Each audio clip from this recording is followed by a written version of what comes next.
In 2021, the last time I attended an event in Dubai, I had a little conversation with one of the most successful businessmen in the Middle East.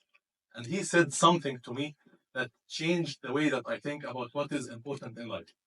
We spoke about what does it mean to have an end goal. So I would like to extend this conversation with you and ask you the same question he asked me. By a show of hand, how many of you know their exact end goal? No one at all? Okay. So for those who didn't raise their hands, I actually support you because it is very hard to know your end goal. And let me tell you why exactly. So first, life doesn't go as we plan it to go, right? A lot of things happen along the way. We have challenges, we have things that disturb our process. So it's very hard to plan something and we proceed to achieve it. This is one. The second thing is that if you think really about the word end, it means that nothing comes after it, right? So, for example, if my end goal is to raise 1 million dirhams after 3 years, regardless of the fact that the million will decrease in 3 years and I'm not actually achieving my goal because of the inflation, but will I be satisfied? I don't think so. I will need more, two, 300, etc. It's not only about the financial aspect, about everything. We always need more. So it is actually very hard. Another thing is that, and this leads to another thing, which is we always need more actually. Some people they call it greedy, some people they call it ambitious, but it depends on whatever aspect you are looking at it from, right? So it's a bit hard. Last thing, we always change our minds, right? So how do we make our decisions? We basically make our decisions based on what the inputs, what we receive, what we hear, what we see. So sometimes we hear something that will change our end goal. We hear or we see something that will change our perspective, right? So now what should we do if we cannot have an end goal? So basically what you should do is you should focus on your own journey, not the destination. So rather than fixating on a distant end point that is very far away from you, you need to focus on the journey, embrace the unknown in your journey itself. Because actually it is very, very or extremely hard to have an end goal that is very, very far away from you. A very famous example to this is our well-known Elon Musk. He himself didn't know that Tesla would succeed, and yet some of you are having Tesla parked outside, right? So it is very hard. But now someone might argue with me and say that, so you want me to work without having any end goal, right? Nope. What I'm saying is that you don't need to put a very distant end goal. Instead, you should have a short-term end goal, right? Because this way you will be able to measure the success of this goal and you will see progress of this. A very famous example also is the big companies nowadays.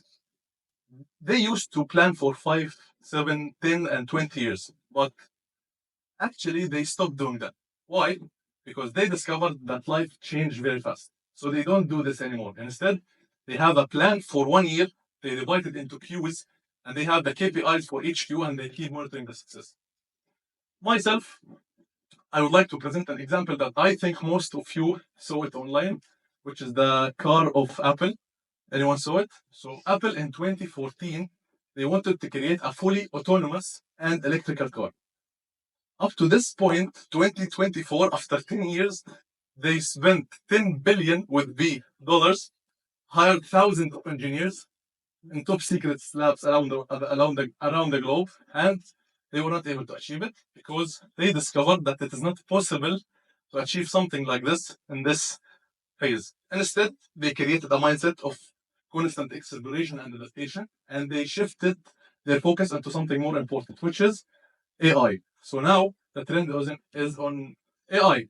We have OpenAI, they are competing against OpenAI, Microsoft, even Elon Musk with his app Gork, I guess. So maybe they will design it again, but not now. I'm an engineer, so for me, I like numbers. I want to see what I'm doing. So this is something that I usually uh, use, not the same exact thing, but this is similar to it has the same concept. I divide my goals into along the 1 year. So this is what I meant by short-term goals. I divided it into queues, quarter one, quarter two, three, and four. And then each queue, I measure my progress. And it doesn't have, of course, to be one goal. You can categorize your goals into different categories: financial goals, health goals, religion, whatever you want to call it. And then you see your progress after each and every queue in terms of percentage. You can see, of course, how much did you achieve: 20, 30, 90, whatever. And this way you can improve for the next Q and the next Q and the last one. By the end of the year, you will be able to achieve a lot of things that you didn't even think it is possible to achieve. And actually, it will make you closer to your end goal. Because now you can have a short-term goal that you are able to see the progress. But if you are having a very short, long-term goal, 5-10 years from now, you will not be able to measure it, right? It's very hard. It's not quantifiable. So that's the main thing from this table. Before I end my speech, I would like to everyone in this room to promise myself and promise you two things. One is to work very hard and very smart. Ignore those who tell you work hard but not smart or vice versa, because now we are living in a very competitive world. So if you don't work both smart and hard, you will not succeed. So this is one. Two, I want you to embrace the unknown on your own journey, because every one of us has his or her unique capabilities, challenges, experiences. So focus on your own journey, embrace the unknowns, and one day you will achieve whatever you want. Thank you very much. Have a nice day.